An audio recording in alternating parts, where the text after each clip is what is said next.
தவேகவில் இணைந்த மாற்றுக் கட்சியினரை இன்று பிற்பகல் சந்திக்கிறார் முதலமைச்சர் விஜய். அண்மை செய்தியாக பார்க்கிறோம்.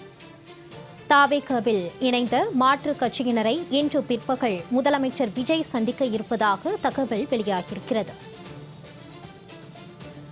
தவேகவில் இன்று மாற்றுக் கட்சியினர் இணைந்தனர். இணைந்த மாற்றுக் கட்சியினரை இன்று பிற்பகல் முதலமைச்சர் விஜய் சந்திக்க இருப்பதாக தகவல் வெளியாகியிருக்கிறது. ராஜினாமா செய்துவிட்டு தவேகவில் இணைந்த அதிமுக எம்எல்ஏக்கள், முன்னாள் அமைச்சர்களை முதலமைச்சர் விஜய் இன்று பிற்பகல் சந்திக்கிறார். கூடுதல் விவரங்களோடு இணைகிறார் செய்தியாளர் தாரணி. வணக்கம் தாரணி, விவரம். வணக்கம் மாலதி. தமிழக முதலமைச்சர் ஜோசப் விஜய் கடந்த சில வாரங்களாக அதிமுக, திமுக உள்ளிட்ட மாற்றுக் கட்சிகளிலிருந்து தமிழக வெற்றி கழகத்தில் இணைந்த முக்கிய நிர்வாகிகளை இன்று தற்பொழுது இன்னும் சிறிது நேரத்தில் சந்திக்க இருக்கிறார். அவர் முன்னிலையில் அதிமுக முன்னாள் அமைச்சர் கடந்த சில நாட்களுக்கு முன்பு அதிமுகவிலிருந்து ராஜினாமா செய்த நிலையில் தற்பொழுது வைகை செல்வன் 3 மணி அளவில் முதலமைச்சர் தலைமையில் தமிழக வெற்றி கழகத்தில் இணையுள்ளார்.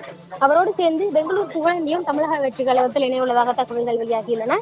அதனைத் தொடர்ந்து அதிமுகவிலிருந்து ராஜினாமா செய்து தமிழக வெற்றி கழகத்தில் ஏற்கனவே இணைந்திருந்த 9 சட்டமன்ற முன்னாள் அமைச்சர்கள், 15க்கும் மேற்பட்ட முன்னாள் சட்டமன்ற உறுப்பினர்கள் மற்றும் முக்கிய மாவட்ட பொறுப்பாளர்கள் என 100க்கும் மேற்பட்டோரை இன்னும் சிறிது நேரத்தில் முதலமைச்சர் விஜய் பனையூரில் உள்ள தமிழக வெற்றி கழக அலுவலகத்தில் சந்திக்க உள்ளார். ஏற்கனவே கடம்பூர் ராஜு, உடுமலை ராதாகிருஷ்ணன், MC சம்பத், MR சிவபதி, சுந்தரராஜ், ராஜமுத்து, மான்ராஜ், ராஜவர்மன், பன்னீர்செல்வம், முருகன் சிவா, கோவிந்தசாமி ஆகியோர் முன்னாள் அமைச்சர்கள் ஏற்கனவே தமிழக வெற்றி கழகத்தில் இணைந்த நிலையில் தற்பொழுது இன்று இணைந்துள்ள முக்கிய நிர்வாகிகளையும், முன்னாள் அதிமுகவிலிருந்து இணைந்த முன்னாள் அமைச்சர்களையும், முன்னாள் சட்டமன்ற உறுப்பினர்களையும் இன்று அவர் சந்திக்க உள்ளார். 3 மணி அளவில் இந்த நிகழ்ச்சி தொடங்கும் என எதிர்பார்க்கப்பட்ட நிலையில் தற்பொழுது முதலமைச்சர் அவரது நீலகர் இல்லத்திலிருந்து கிளம்பி பணியூர் அலுவலகம் வந்து கொண்டிருக்கிறார்.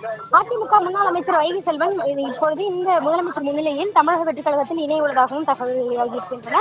முதலமைச்சரான பிறகு 2வது முறையாக பனையூரில் உள்ள கட்சி அலுவலகத்திற்கு வருகை தரும் முதலமைச்சர் மாற்றுக் கட்சிகளில் இருந்து விலகி அண்மையில் தமிழக வெற்றி கழகத்தில் இணைந்த முன்னாள் அமைச்சர்கள், முன்னாள் சட்டமன்ற உறுப்பினர்களை சந்திக்க உள்ளார். மேலும் கடந்த 2 நாட்களுக்கு முன்பு அறிவிக்கப்பட்ட மாவட்ட பொறுப்பாளர்கள் ஆகியோருக்கு சான்றிதழ்களையும் வழங்க உள்ளதாக தகவல் வெளியாகியுள்ளது. முதலமைச்சரான பிறகு 2வது முறையாக கட்சியின் தலைமை அலுவலகத்திற்கு வரும் முதலமைச்சர் விஜய் அண்மையில் கட்சியில் இணைந்த முன்னாள் அமைச்சர்கள், முன்னாள் சட்டமன்ற உறுப்பினர்களை சந்தித்து தற்பொழுது அவர்களுக்கு சான்றிதழையும் வழங்கியுள்ளார். வைகை செல்வன் அவர்களும் தற்பொழுது தமிழக வெற்றி கழகத்தில் இணையுள்ளார். மாலதி, தாரணி, தொடர்பான விவரங்களோடு இணைந்தமைக்கு நன்றி.